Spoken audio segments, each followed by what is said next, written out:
en estos temas que suelen ser poco valorados. Y a modo de anécdota, cuando uno revisa las mallas de estudio de las universidades, pues rara vez se encuentra más de 2 créditos o 3 vinculados a estas asignaturas o materias, que de hecho están pensadas como asignaturas que van a simplemente a congregar conceptos y a ordenar un poco lo que ustedes ya vienen desarrollando de manera permanente, sobre todo cuando comienzan a hacer clínica, en la forma en la que sus docentes de prácticas les enseñan a vincularse con los pacientes y con sus futuros colegas.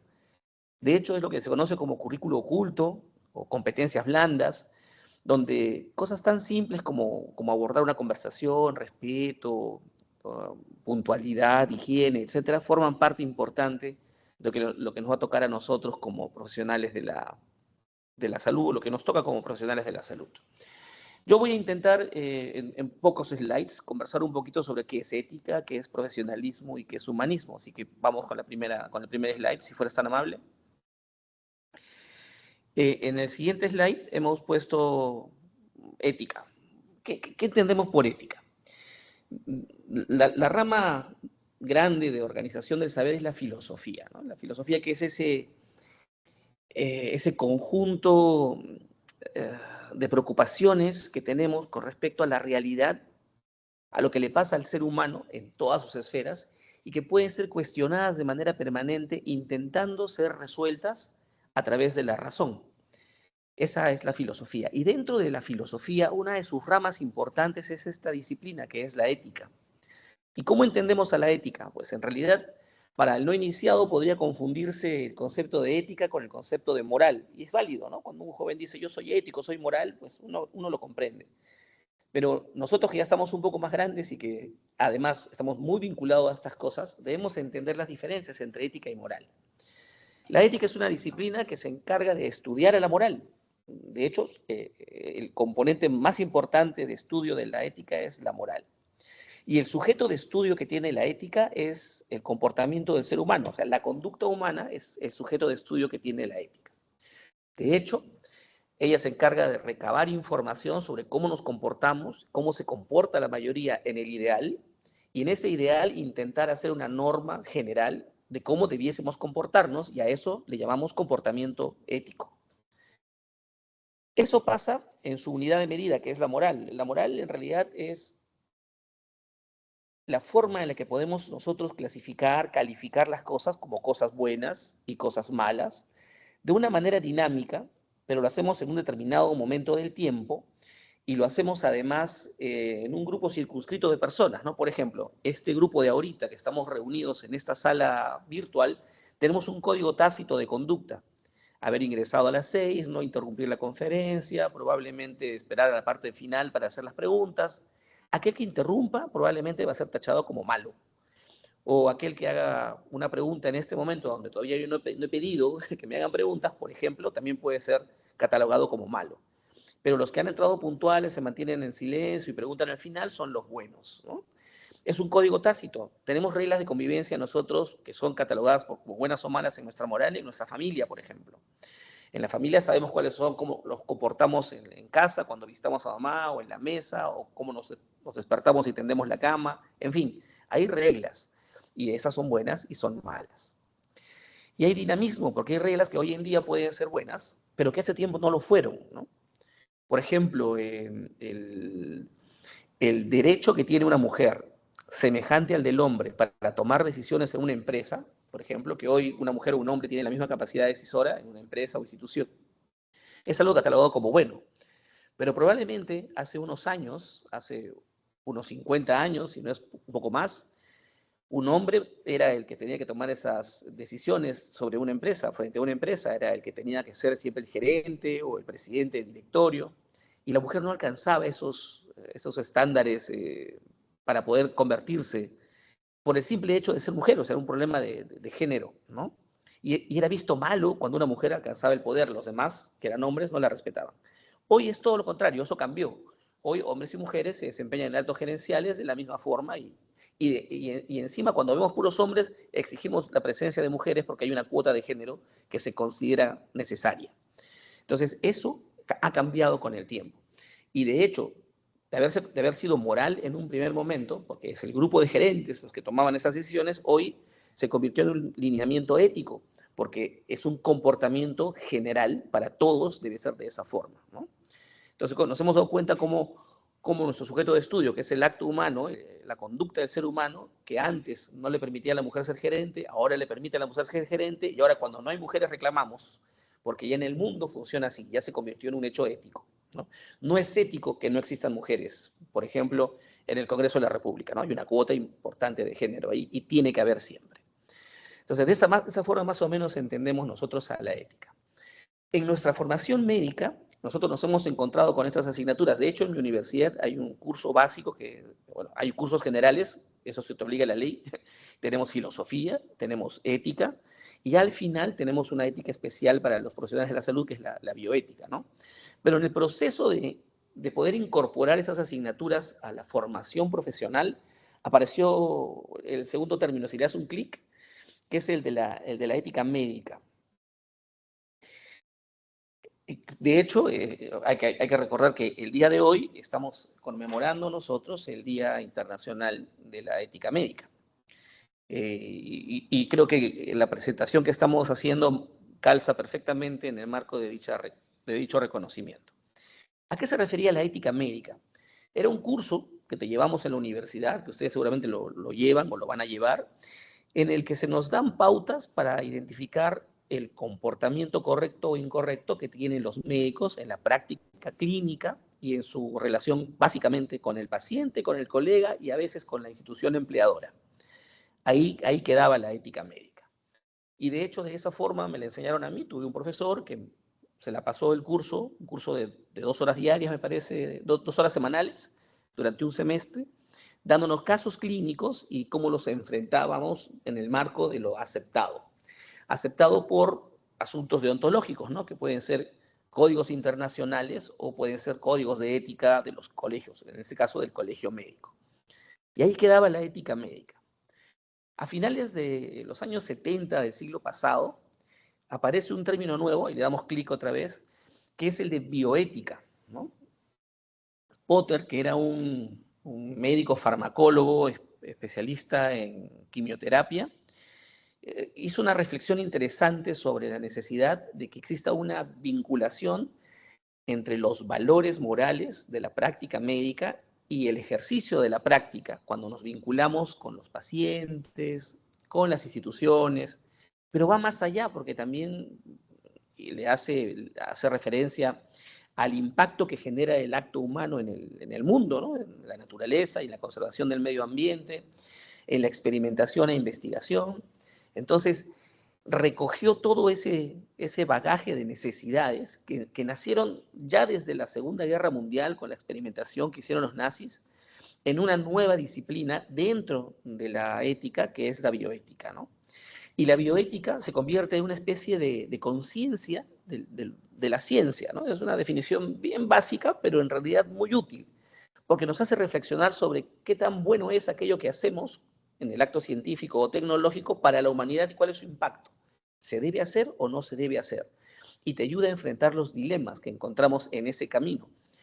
Y además es totalmente utilitarista, ¿no? O sea, hay varios tipos de ética y esta de acá es una que sirve para resolver problemas, porque hay estrategias bioéticas para manejar el dilema. Y eso es importante. En el marco de la ética médica y de la bioética hay mucho que investigar.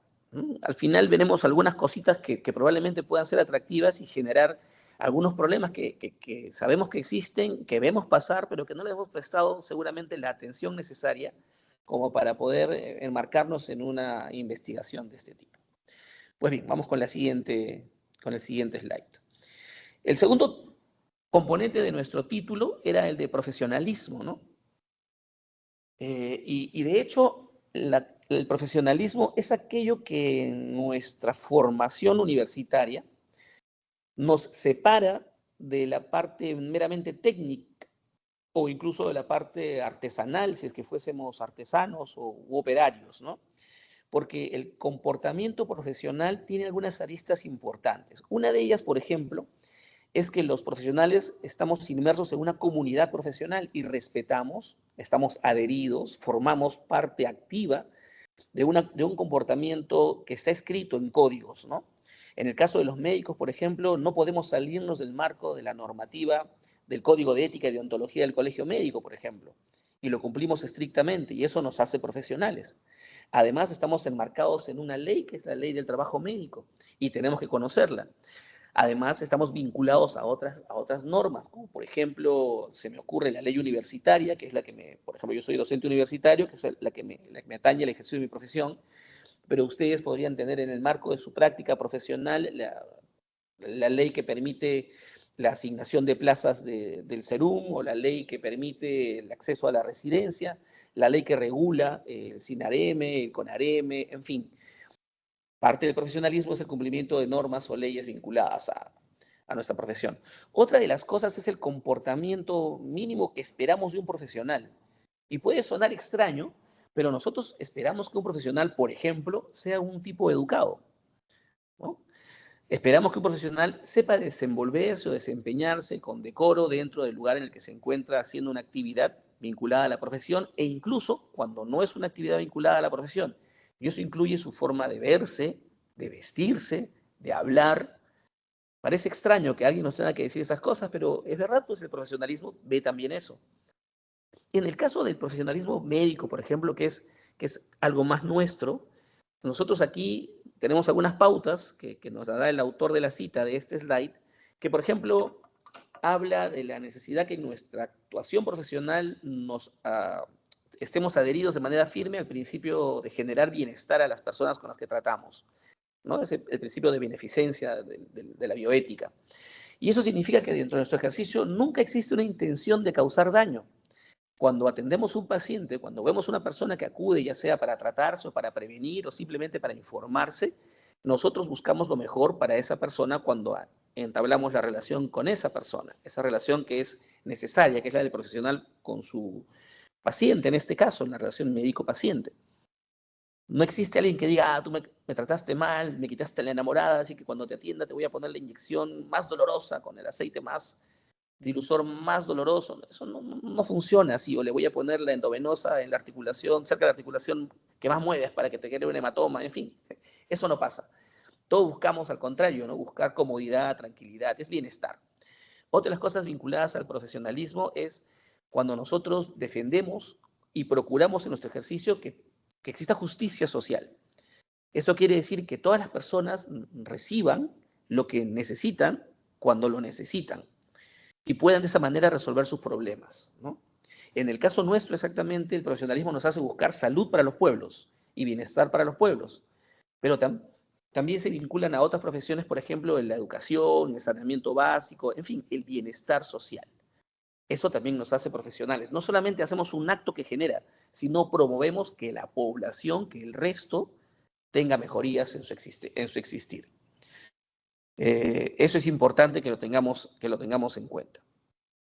Dentro del profesionalismo también nosotros estamos obligados de una manera activa a respetar aquellas decisiones que las personas tienen frente a nuestras propuestas, ¿no? Somos nosotros los que sugerimos qué se puede hacer para hacer mejor las cosas o para mejorarlas, en este caso, para tratar una enfermedad o para hacer un diagnóstico fino, y las personas, en el uso de su principio de autonomía, son las que van a opinar al respecto de sí o de no, ¿no? Y nuestra capacidad profesional nos va a permitir aceptar e incorporar a la estrategia diagnóstica o terapéutica esa percepción de la persona y seguir hacia adelante. Y no de manera antigua, que era paternal, o simplemente ordenar y el paciente cumplía, ¿no? Otra de las cosas que nos hace profesionales es renovar nuestro conocimiento de manera permanente, mejorar nuestros procesos para atender con calidez y con calidad, y eso es un compromiso que nos hace distintos, pues, no sé si han visto ustedes un taller mecánico nunca está bonito, una carpintería tampoco está bonita, por poner un ejemplo, ¿no? Hay una acumulación de madera, de herramientas, un poco de desorden, y por más que se limpio mantenga, nunca llega a estar en un estado que podría considerarse bonita, ¿no? Es un trabajo, de hecho, artesanal, válido, necesario.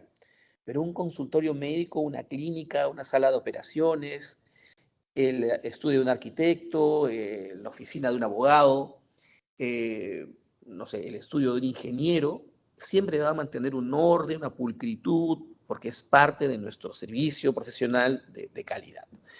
Entonces, todas esas cosas que nos dan en la universidad y que son una parte paralela a nuestra adquisición de competencias técnicas profesionales, nos hacen profesionales y nos hacen parte de un grupo distinto de trabajadores que además dentro de sus gremios mantiene una mística, como pasa en el caso de la medicina y de eso seguramente ustedes conocen más que yo.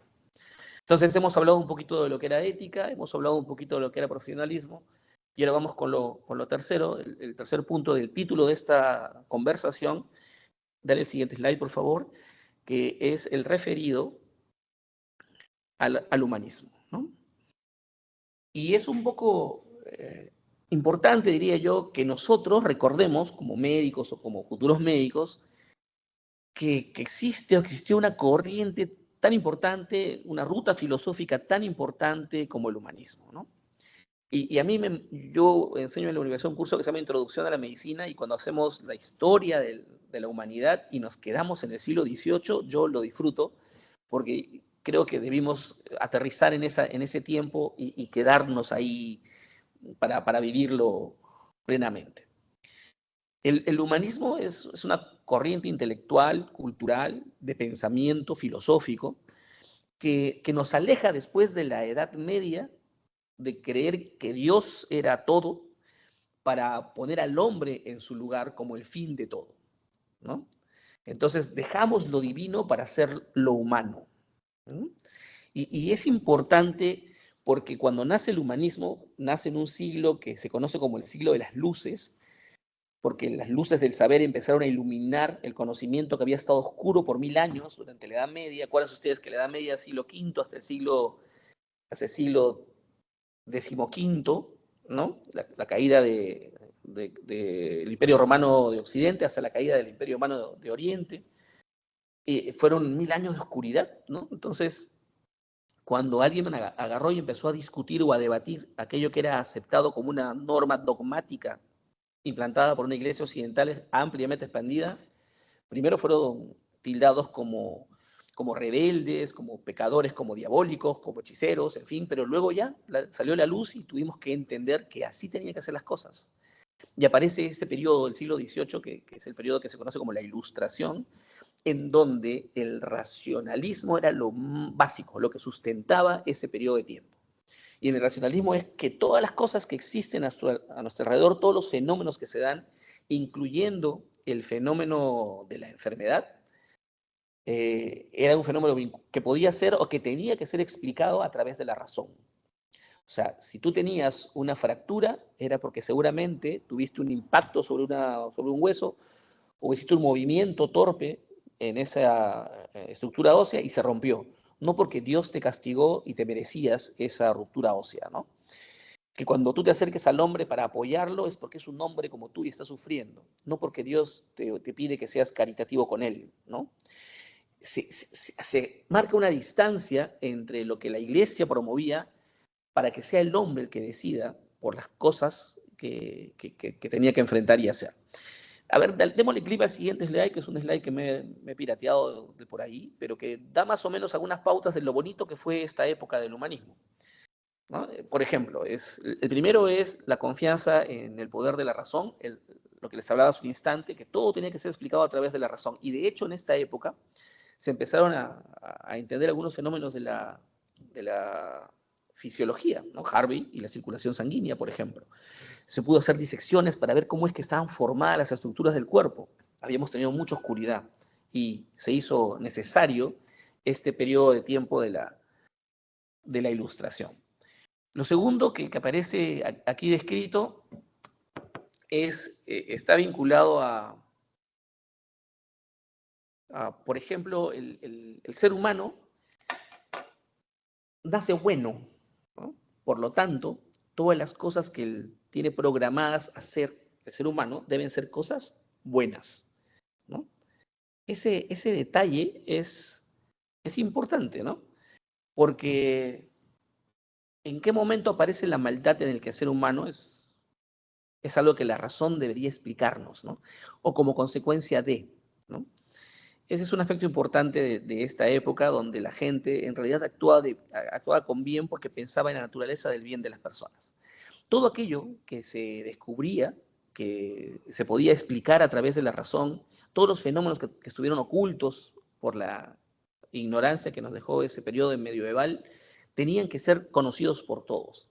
Y aparecieron medios de divulgación que promovían las verdades, el conocimiento, ¿no? Y la enciclopedia, que es, no sé si ustedes, pero yo en mi época de infancia, en mi casa habían 12 tomos de una enciclopedia que cuando tenías una duda de por qué el solsticio de invierno es tan frío y cuánto dura la noche, ibas y buscabas en la enciclopedia. Ahora lo hace Wikipedia, por ejemplo, que es una enciclopedia en línea que es alimentada por varias bases decentes, ¿no? De hecho, habían personas dedicadas, los enciclopedistas, a promover la difusión del conocimiento a través de estos libros tan completos. De hecho, yo diría que en esta época se perdió un poco el concepto del sabio, ¿no? Porque hasta antes se podía hablar de sabio porque la persona era capaz de dominar todos los campos de la ciencia de una manera evidente, ¿no? Y hay varios sabios que se me vienen a la mente. Leonardo da Vinci, por ejemplo, ¿no? Que era un sabio artista, pero manejaba física, manejaba astronomía, manejaba geografía, manejaba arte, porque en realidad hasta ese momento era tan poco lo que se sabía que era fácil poder tenerlo en la cabeza de una sola persona, ¿no? Sobre todo cuando una persona tan inteligente como Leonardo. Pero hoy en día hablar de sabiduría es utópico, ¿no? Es sabio aquel que tiene la información cuando la necesita, o sea, de manera oportuna. Y si usas un celular para poder responder una pregunta, la dosis de un medicamento o los signos de una determinada patología, está bien, eres sabio. El que no sería sabio sería el incapaz de poder utilizar adecuadamente lo que tiene a la mano para resolver un problema cuando es incapaz de hacerlo por sí mismo, ¿no? Por eso es que la divulgación del conocimiento en ese momento fue tan importante y con ese impacto que las enciclopedias le dieron a esos momentos. Otra de las cosas era de que se empezaron a rechazar o cuestionar aquellos dogmas que la iglesia promovía, algunas veces incluso con sarcasmo, ¿no? La situación virginal de María fue cuestionada, la ascensión de Cristo a los cielos, en fin, porque no eran capaces de ser explicados por la razón. De hecho, aparece una religión, la religión de los científicos de la época, de los eh, ilustrados, es el deísmo, ¿no? El deísmo es una religión que cree en la existencia de Dios, de hecho, del Dios que tú quieras, ¿no? Puede ser el Dios de los católicos, el Dios de los judíos, el Dios de los musulmanes, cualquier Dios. Y que este Dios en su grandeza probablemente sí, pues haya creado el universo y haya creado al hombre. Pero los deístas decían que Dios era un ser supremo tan complejo y tan ocupado que era incapaz de atender aquellas cosas que el hombre le pedía. Ayúdame a sacarme 20 en el examen, que me pase el dolor de estómago, que mi mamá no se entere que llegué tarde anoche. Eso no es para Dios, eso es para el hombre. Por lo tanto, el Dios de los deístas era un Dios distante, ajeno. Era una forma inteligente de negar su existencia sin ser catalogados como ateos y perseguidos o juzgados por eso. Pero de hecho, el uso de la religión es otro de los problemas que la Edad Media dejó, todavía es algo que no podemos desprender. La época de la Ilustración, esta época interesante del humanismo, nos pedía que seamos laicos, ¿no? Una de las características del humanismo de la Ilustración es el laicismo. Y cuando hablamos de laicismo me refiero a desvincular de las decisiones que generen bienestar o que generen o legales de gobierno, etcétera, que, que, sean pensadas en el bienestar de la población y no en lo que la iglesia en realidad diga o describa. Cosa que era muy difícil. Antes un presidente quería hacer algo, tenía que pedirle permiso al cardenal del país, que el que estaba vinculado al papa del país. Y cuando el papa no estaba de acuerdo con algo, pues le quitaba el apoyo a ese país o incluso lo juzgaba de tal forma que era visto malo en la comunidad de católicos, por ejemplo, ¿no? En nuestro país se declara un país laico. Muchas de nuestras instituciones se declaran o católicas o laicas. Y cuando son laicas, pues deberían serlo de manera directa. Entonces no deberíamos estar discutiendo estos problemas de difusión de la identidad de género, de planificación de la familia, de aborto, de eutanasia, que deberían tener un manejo más de autonomía de quien la requiere, que de un Estado que todavía está vinculado a un grupo de iglesias radicales o tradicionales, como queramos llamarlas, que presionan para que estas cosas no evolucionen, ¿no? Por poner un ejemplo, unión civil, que es algo que se quiso hacer hace un gobierno, sigue siendo Perú y Bolivia, me parece, los únicos países en Latinoamérica que no conciben este concepto porque no somos totalmente laicos, ¿no? En esta época, además, aparecen nuevos modelos políticos representativos del pueblo. Recordemos que los ilustrados son aquellos que, no siendo nobles, eran personas que tenían cierto poder económico porque habían o provenían de familias de comerciantes o de artesanos y habían hecho mucho dinero. En esta Edad Media final apareció la universidad y esta gente se educó en la universidad, cuestionó que en la universidad solamente se enseñe filosofía, teología, y empezaron a aparecer ciencias, ¿no? Y esta gente fue la que empezó a promover ese saber. Esta época del humanismo, donde nace el humanismo, siglo XVIII, es una época muy, muy bonita y que ojalá algunas de estas cosas queden, ¿no? Hay organizaciones que nacieron en esa época y permanecen hasta nuestro tiempo, algunas de ellas muy misteriosas, ¿no? Porque, por ejemplo, a comienzos del siglo XVIII aparece la masonería, que está difundida por todo el mundo, y de la que nacen muchas cosas, como por ejemplo la independencia de los Estados Unidos de Norteamérica, la independencia de Argentina, la independencia de Chile, la independencia del Perú. Nace de un grupo de hombres ilustrados con este pensamiento que nació en el siglo XVIII, de que la libertad de las personas para tomar sus decisiones era lo más importante. Y bueno, pues fueron financiados por estos grupos de personas que tenían mucho dinero y apoyaron una causa que finalmente terminó triunfando en Latinoamérica, por ejemplo, ¿no? Hasta hoy persisten esos grupos que no son secretos, pero que guardan muchos secretos en sus filas. Entonces, hemos visto así un panorama de lo que pasa de lo que es la ética, hemos revisado un poquito de lo que es el profesionalismo y hemos terminado hablando un poquito del humanismo. Y vamos a ver un poco sobre qué podemos investigar o revisar sobre esos temas a los que tenemos intereses en ese sentido. La siguiente, por favor.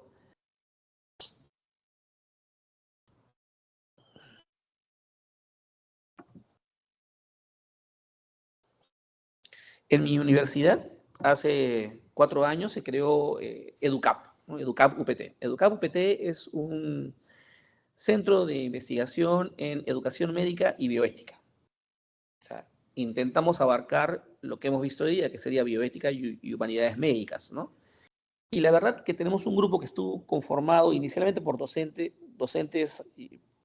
perdón, graduados y alumnos, y uno que otro docente. Hoy se ha abierto un poco más y tenemos más egresados y tenemos además invitados de otras universidades que se nos ocurre en alguna ocasión ver un problema y hacer una investigación al respecto.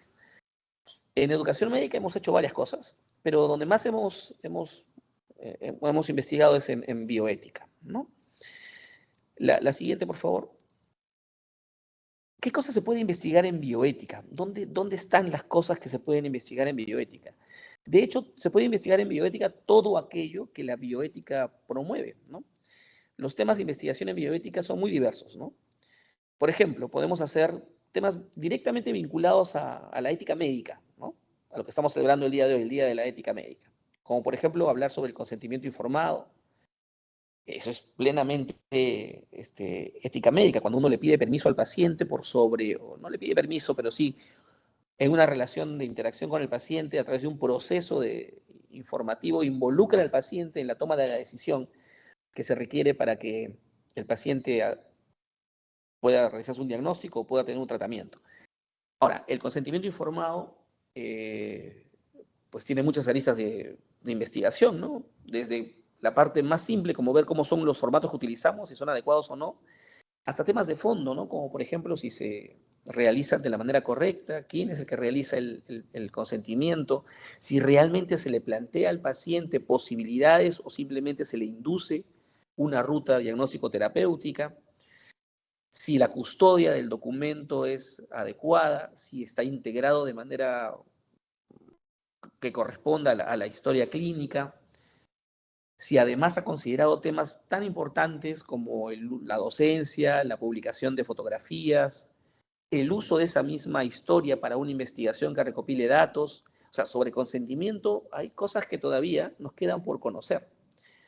De hecho, cuando nos capacitamos en estos aspectos en el ámbito hospitalario, encontramos muchas dudas entre diversos profesionales de la salud y todos utilizamos consentimiento informado de una u otra forma. Cuando le preguntas a un paciente, le voy a poner una intramuscular para calmar el dolor, se le ha indicado el médico, deberíamos preguntarle en qué nalga quiere que se la ponga, en la derecha o en la izquierda, para que el paciente se involucre y diga, yo póngame en la izquierda porque con la derecha me movilizo un poco más, por ejemplo, ¿no? Estamos haciendo ahí un proceso de consentimiento informado. Deberíamos decirle, le va a producir un poco de dolor, podría inflamarse, podría infectar, o sea, darle además los riesgos a los que se pone. En fin, ¿lo estamos haciendo bien? Otra de las cosas vinculadas al consentimiento, perdón, a la ética médica es todo aquello vinculado a la publicación, ¿no? Cuando publicamos un caso clínico, cuando publicamos un trabajo de investigación original y utilizamos la información que proviene de pacientes, ¿no? Ahí hay un enlace muy seguido, muy cercano con el consentimiento informado. Dentro de la bioética clínica, que está muy vinculada a la anterior, también tenemos algunos dilemas que son base de investigación, ¿no? Por ejemplo, aquellos que tienen que ver con el inicio de la vida. Si nosotros nos ponemos a pensar cuál es el concepto que tiene cada uno sobre el inicio de la vida, y esto, por ejemplo, justifica grandemente la existencia del curso de filosofía, por ejemplo, el curso de ética en las currículas médicas. Mis alumnos discuten y dicen, pero nos hace perder tiempo. Sí, claro, le digo, pero cuando tengas que enfrentar la muerte o la vida, tienes que saber qué es para ti la vida. ¿Qué valor le das tú a la vida humana? ¿Cuándo la vida deja de ser una vida digna? ¿O cuáles son las características que tiene una vida para llamarla digna? ¿No? En el marco de la dignidad, por ejemplo. ¿Cuándo pierdes la vida sin estar muerto, sin funciones mentales superiores? Cuando pierdes tu historia, tu memoria, ¿qué pasa con tu vida? Ya, esas preguntas reflexivas que se las suelto son necesario escucharlas y es necesario que cada uno de nosotros tenga un concepto personal. Porque cuando hablamos, por ejemplo, de dilemas al inicio de la vida, uno va a entender si la vida para mí comienza con la fecundación, y ya para mí ese es un ser nuevo, vivo, por lo tanto le voy a dar características de persona humana. Si para mí la vida comienza con la viabilidad de ese feto, quiere decir que después de la semana 24 o 25, que podría vivir sin la madre, recién para mí le voy a dar la condición de persona humana. O si para mí la vida comienza como persona humana en el momento del parto, con vitalidad y viabilidad, quiere decir que ese niño tiene posibilidad de seguir creciendo. El yo tener una definición propia de lo que es la vida me va a permitir entender las decisiones o participar de las decisiones del término de la vida en los periodos fetales, embrionarios, aborto, por ejemplo, ¿no? Y poder ser, si soy ginecólogo, no tener objeción de conciencia si me corresponde hacer un aborto terapéutico, por ejemplo, ¿no? Investigar sobre eso, preguntemos al grupo de estudiantes del salón cuál es el concepto que tienen del inicio de la vida del ser humano, de la persona humana, y cuáles son las variantes que vamos a encontrar, ¿no? Y también sobre eso puede haber cambios, ¿no? Es como la gente que dice que yo no voy a donar un órgano, quiero morirme completo, pero cuando le falta un riñón llora para que alguien se lo done, ¿no? Hay una moral encontrada ahí, ¿no? en debate. O como la gente que dice yo no debemos fumar, ¿no? Fumar hace mal, pero fuma, ¿no? Es una doble moral, ¿no? En una sola persona. Bueno, ahí también hay temas que podríamos analizar. Así como hay dilemas al comienzo de la vida, también hay dilemas al final de la vida, ¿no? ¿Cómo nosotros hemos conversado con nuestra familia, por ejemplo, cómo quisiéramos que sea el término de nuestra vida? Con dolor, sin dolor, en hospital, en casa, y cuando ya pasemos a la muerte, que de hecho es lo único que tenemos garantizado en la vida, es el morir. Cuando estemos muertos queremos que nos quemen, que nos entierren, que nos lleven flores, que nos velen con música, que sea una fiesta o que sea un espacio triste. Podemos preguntarle a los estudiantes de medicina qué opinan sobre eso, o a la gente mayor que acude a la consulta si han conversado de esos temas con sus hijos. O sea, hay investigación en bioética rica y esas decisiones son importantes porque refuerzan la autonomía de la persona. Les hacen recordar que tienen derecho a manifestarse y decir cómo quisieran morir. ¿no? Para que no tomemos medidas que probablemente no sean las que ellos deseasen cuando estén agonizando o cuando estén sin la conciencia que acompaña probablemente a las etapas finales de una enfermedad dolorosa, por ejemplo, ¿no? Entonces hay dilemas al comienzo de la vida, hay dilemas al final de la vida, hay problemas de la relación del médico con sus pacientes, ¿no?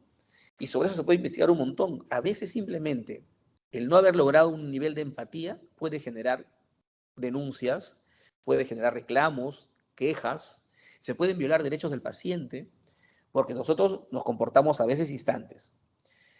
De hecho, hay un estudio que se hizo en el Colegio Médico de hace unos 10 años, debe ser, donde se vieron las demandas médicas de los últimos 10 años antes del estudio, o sea, hasta el 2010, me parece que es 2015, 14 por ahí.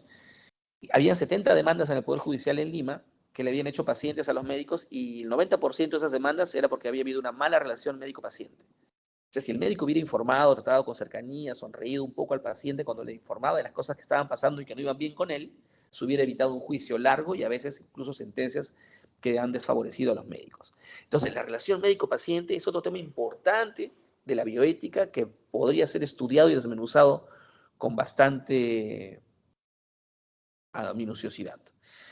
Otra de las cosas que se pueden estudiar es sobre la calidad de vida. Eso es lo que hemos hecho mucho en EDUCAP. En EDUCAP hemos visto bastante muerte. Hemos visto esos pacientes que están en cuidados intensivos recibiendo antibióticos, por ejemplo, sin necesidad de, o sea, sin un foco identificado, solamente por si acaso. O hemos visto cuánta gente necesitaba cuidados paliativos en vez de hospitalización. Es una de las cosas que estamos trabajando bastante en cuidados paliativos. De hecho, ahora en octubre tenemos en Tacna la quinta jornada de bioética de la facultad y el tema es ese, ¿no? Dilemas bioéticos vinculados a la muerte y cuidados paliativos. Y vamos a mover un poco el gallinero con respecto a por qué no apostar por hospicios o unidades de cuidados paliativos serias en vez de sostener cuidados intensivos o hospitalizaciones largas cuando hablamos de enfermedades que no tienen retroceso, ¿no? Otros temas de investigación podrían ser los vinculados a salud pública, justicia social, ya les dije, equidad, por ejemplo, acceso a la salud, distribución de medicamentos, distribución de vacunas, calidad de la atención, diferencias abismales entre diferentes servicios de salud, por qué unos reciben Rosefin y otros Ceftriaxona, ¿no? Son cosas que podríamos investigar también en el marco de la bioética. Pero la bioética, como les dije, va más allá de la ética médica, ¿no? La bioética también tiene que ver con la ética ambiental, porque todos los actos humanos impactan en la naturaleza. De hecho, cuando abrimos una nueva empresa minera, una nueva exploración minera, hasta la construcción de un edificio en una zona urbana, genera un impacto ambiental, ¿no? ¿Cómo se van a eliminar, por ejemplo, se me ocurre, si hacemos un edificio de 20 pisos, de 5 departamentos por piso, los residuos sólidos producidos por esas familias, ¿no? El impacto ambiental va a ser importante. Y a veces lo analizamos, no necesariamente de la manera en que quisiésemos, ¿no? De hecho, las investigaciones en bioética, si bien es cierto, arrojan números, o sea, pueden tener datos numéricos, también se enriquecen por los modelos mixtos, ¿no? De cualidades, ¿no? Se hacen preguntas abiertas y luego se filtran las respuestas para encontrar similitudes y recién poder ver datos o resultados sobre lo que se ha estado buscando. Los dilemas éticos que están vinculados a la tecnología, a la ingeniería genética, a la inteligencia artificial hoy en día. Hacemos reflexión sobre la justicia y la equidad en el ámbito de salud, que es lo que más cercano tenemos. Pues bien, eso es lo que se hace en bioética y por ahí hay muchas rutas que se pueden explorar de manera interesante. Finalmente tenía un slide ahí donde les presentaba las publicaciones que hemos tenido en estos 3 años de trabajo con EDUCAP. Ahí creo algunos trabajos que están, bueno, esto de acá ha sido hasta comienzos de este año, porque este año hemos hecho ya como 3 publicaciones más, y casi todas ellas están vinculadas, algunas al campo de la educación médica. Hemos visto profesionalismo, por ejemplo, y la mayoría a dilemas éticos vinculados a la muerte, cuidados paliativos, uso de antibióticos al final de la vida, en fin. Y por ahí nos ha ido de manera interesante, ¿no? Son un grupo de egresados que además asesoran tesis y son algunos alumnos que se han graduado por modalidad de trabajo de investigación publicado y eso nos ha permitido a nosotros mantenernos vigentes en este grupo de trabajo, ¿no? Yo la verdad quería aprovechar esta tarde para quizás opinar o redondear algunas ideas que puedan tener ustedes como temas de trabajo o de investigación de su semillero. Esto es todo lo que he preparado para explicarles y yo, si es que hay tiempo, no sé cómo estamos manejando eso, me gustaría ahora poder interactuar un poco y conversar, ¿no? Muchísimas gracias por su atención hasta ese instante. Muchas gracias, doctor, por su ponencia. Chicos, no sé si tienen alguna duda, alguna pregunta que les haya nacido durante esta explicación del tema. Sean libres de alzar su mano y también de prender su micro.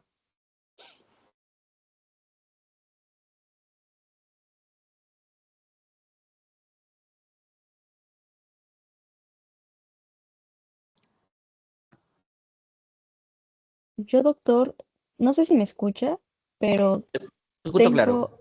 tengo... muchas gracias. Yo sí tengo una pregunta, porque ustedes hablan justamente de todos estos puntos. Ahora, desde su experiencia, ¿cómo, digamos, cómo se pone en práctica todo este tema de la ética, del profesionalismo, del humanismo, cuando lo asociamos con la relación médico-paciente en asociación con una enfermedad que puede comprometer su calidad de vida o que puede comprometer su dignidad? Ahí, la verdad, he sentido como 14 preguntas juntas, pero vamos por pasos.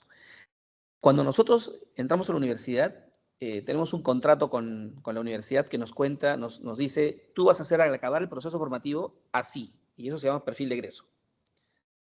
Ese perfil de egreso es grueso en los temas vinculados a que vamos a recuperar la enfermedad, promover la salud, prevenir la enfermedad, a que vamos a dar rehabilitación, a que vamos a referir pacientes. Y por ahí dicen investigar y con ética, ¿no? Dejan chiquito esa última parte.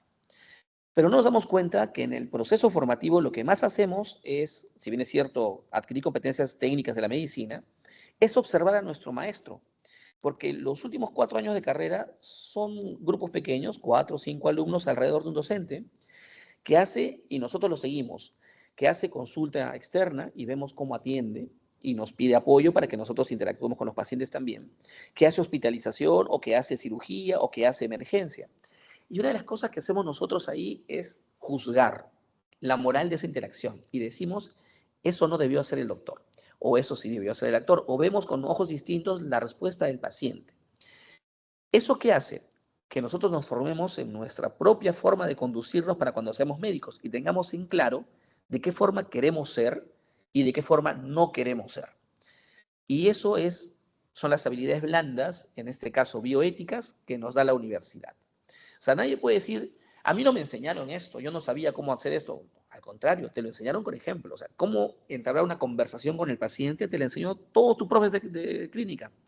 Señor, ¿cómo está? Tome asiento, buenas tardes, yo me llamo, soy el doctor Rivarola, me toca hoy día conversar con usted, cuénteme, ¿qué puedo ayudarlo? Ya, esa forma tú la has visto muchas veces. Dicen, no me enseñaron a cómo iniciar una conversación con el paciente, al contrario, te dieron el ejemplo muchas veces. Todo lo que en el proceso este, que es muy hipocrático, la forma de formar a los médicos en el occidente, es importante. Y como les decía, es importante que ustedes juzguen y digan, yo nunca voy a ser así, y yo voy a ser así, y de lo bueno que han encontrado en sus maestros. De hecho, van a encontrar maestros, uno o dos en toda su carrera, que son aquellos que los van a hacer reflexionar de manera importante y van a hacer que ustedes tomen decisiones por esos dos maestros o un maestro. Aquel que te hizo virar la idea de especialidad o que te jaló un año porque él sabía que no era bueno que tú apruebes porque no habías conseguido la competencia y no lo odies, al contrario, por él reflexionas y dices, tenía razón, ¿no? Hay cosas que son importantes del proceso formativo que no están en la currícula explícitas, pero que son ricas y que son parte de la mayor cantidad de horas que hacemos cuando les enseñamos, sobre todo al lado de los pacientes. Entonces ahí como que intentamos difundir los valores, el ejemplo de las cosas correctas, las formas de interactuar.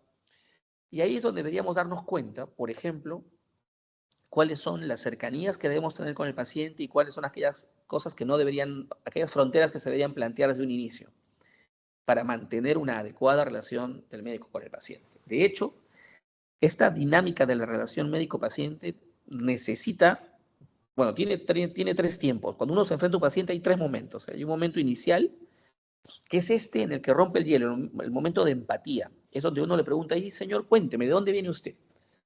Ah, tiene una chacra, y dígame, ¿qué quería en la chacra? ¿Qué cultiva? Y uno empieza a que el paciente pierda el miedo para lo que vino y empiece a sentirse cómodo hablando de aquellas cosas que él conoce y domina. Eso es lo que más debe demorar de una consulta y eso fortalece la relación con el paciente, la cercanía y hace que el paciente se sienta empático también con el médico. Luego viene un segundo momento que es el momento cognitivo, se llama, que es cuando uno le pregunta al paciente, y cuénteme para qué vino, desde cuándo le duele, cómo le duele, algo le aumenta el dolor, algo le calma el dolor. Eso suele ser breve, puntual, porque el paciente lo tiene claro.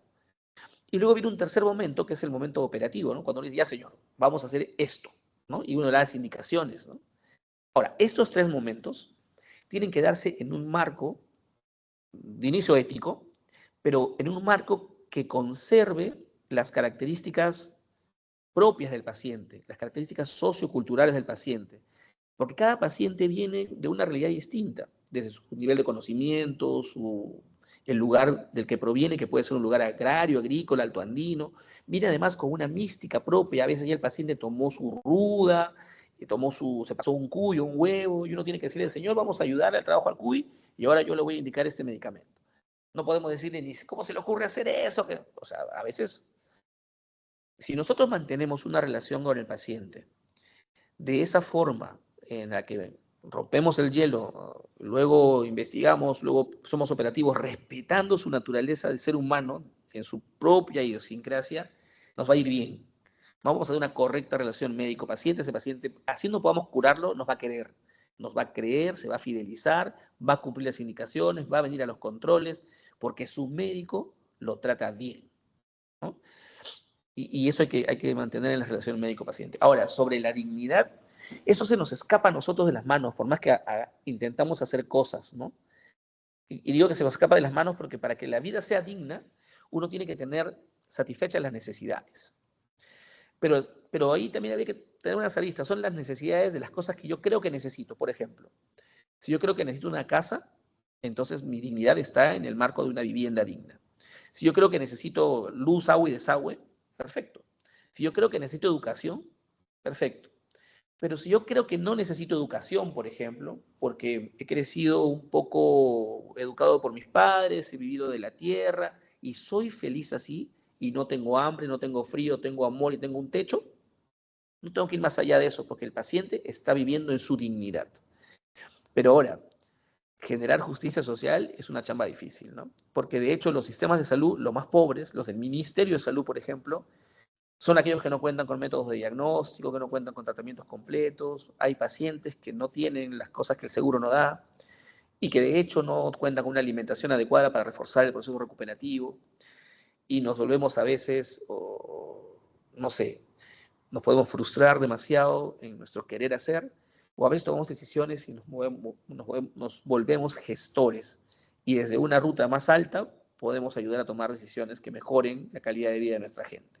De hecho, en estos grupos de trabajo que he compartido desde que he sido estudiante, he visto a muchos colegas de la sociedad científica que ahora son gestores, tanto directivos del ministerio como gestores en universidades, promoviendo eventos como este, por ejemplo, en el que hablamos de algo adicional a la práctica pura de la clínica médica, ¿no? No sé, Roselia, si he respondido en parte lo que me preguntaste, pero por ahí va la cosa, ¿no? Sí, sí. Muchas gracias, doctor. Muchas gracias. Chicos, no sé si tienen alguna duda adicional a qué hacer el doctor. Yo creo que todo está claro, doctor. Qué Ha bueno. sido una muy buena exposición. Eh, Cómo se ha complementado con sus diapositivas. Muchas gracias. Ya como estamos terminando la ponencia, ¿le parece si los chicos prenden su cámara para poder tomar capturas como registro? Chicos, si pueden prender sus cámaras o tal vez reaccionar por el chat, estaría muy agradecida. Ah, ya, acá hay una persona que ha levantado la mano, si no me equivoco. Aranza Hernández, o tal vez me Buenas equivoco. tardes, doctor. Buenas Hola. tardes y gracias por la ponencia. Tenía una duda con respecto a a la investigación en bioética. Ahora con el auge de la inteligencia artificial, existe que esta de alguna manera pueda vulnerar los derechos o lo que nosotros queremos, que era proteger a los pacientes. A ver, conversamos un poco sobre eso ahora que hubo el Congreso de Estudiantes de Medicina de Huancayo y justo me tocó una conversación que era sobre el uso de la IA en la práctica clínica y los dilemas éticos vinculados. La verdad es que para que exista una relación médico-paciente, tiene que existir dos elementos, el médico y el paciente. Así de claro. De hecho, incluso ahora en el nuevo código de ética del colegio médico, si el paciente está acá y el médico está allá y se conversan a través de una videoconferencia, igual es una relación médico-paciente, ¿no? Solo que la tecnología nos permite otras formas de interacción entre el médico y el paciente. Por lo tanto, si el médico utiliza una ayuda para resolver su problema y esa ayuda, por ejemplo, es inteligencia artificial, la responsabilidad de ese acto médico nunca va a ser de la inteligencia artificial, siempre va a ser una responsabilidad del médico. De hecho, la inteligencia artificial que utilizamos hoy en día es generativa, o sea que se alimenta de las cosas que le llegan para dar respuestas a las preguntas que le damos. Cuando utilizamos inteligencia artificial, por ejemplo, para diagnosticar un cáncer de mama a través de una imagen de una mamografía, esa inteligencia se ha alimentado de todas las mamografías que estuvieron a su alcance y de los reportes que dieron los médicos sobre la impresión que tuviesen en esa radiografía, y sobre eso generaron una propuesta del diagnóstico que pudo haber sido. Pero dentro de esos médicos que alimentaron ese diagnóstico inicial para generar esa opinión de la IA, pueden haber médicos que se equivocaron. O sea, había médicos que probablemente la mayoría lo hizo bien, pero hay algunos médicos que probablemente no lo hayan hecho tan bien, patinaron, ¿no?, en el diagnóstico presuntivo. Y la IA se alimentó de esos errores también.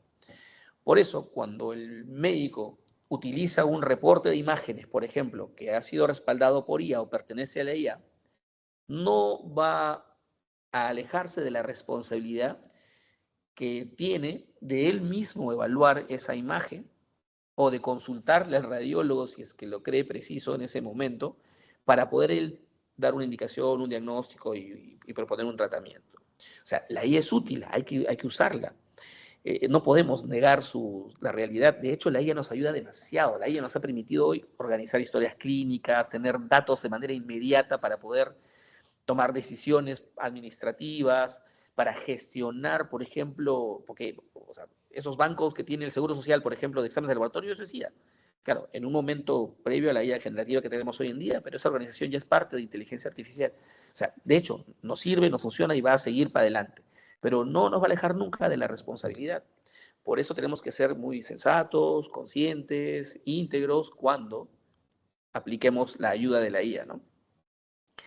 De hecho, la IA nos puede decir que para esa infección hay que darle ceftriaxona, pero el paciente me está manifestando que es alérgico, por ejemplo.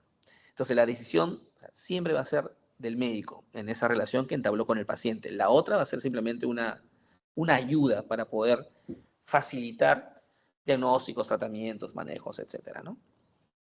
Hay que verlo así, ¿no? Gracias.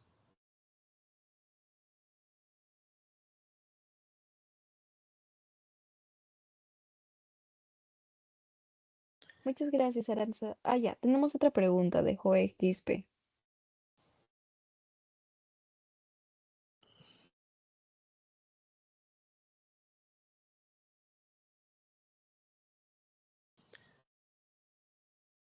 Creo que se arrepintió, Joe.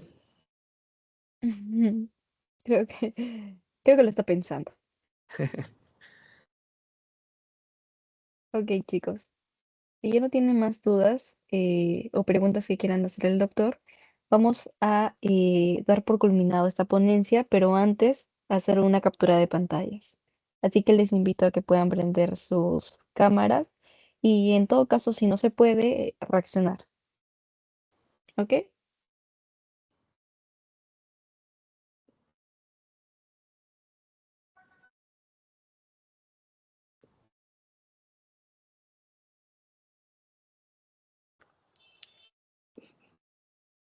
Ya. Ok. Ok, entonces les aviso cuando voy a hacer la captura de pantalla. A ver,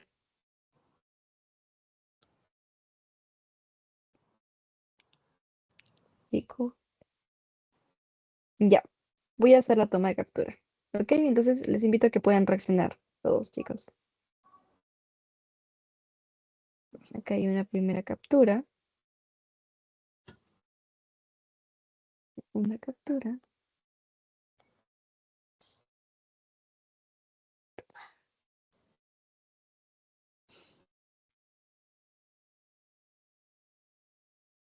Cuarta captura. Y nos quedaría una última. Ok, chicos.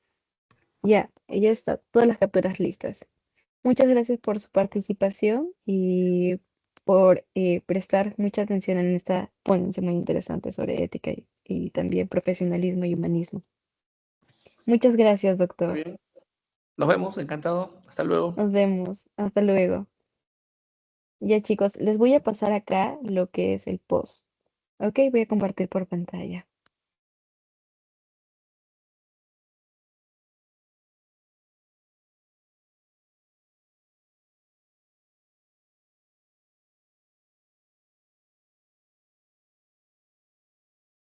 Ya, chicos, un momento, por favor.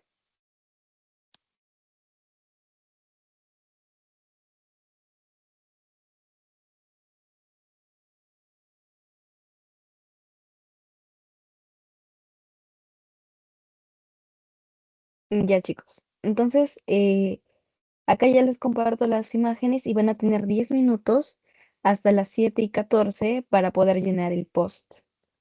Después de las 7:14, o una vez que ya culminen su post, ya pueden retirarse. Muchas gracias a todos por su participación.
Chicos, muchas gracias. Voy cerrando las llamadas. Gracias a todos.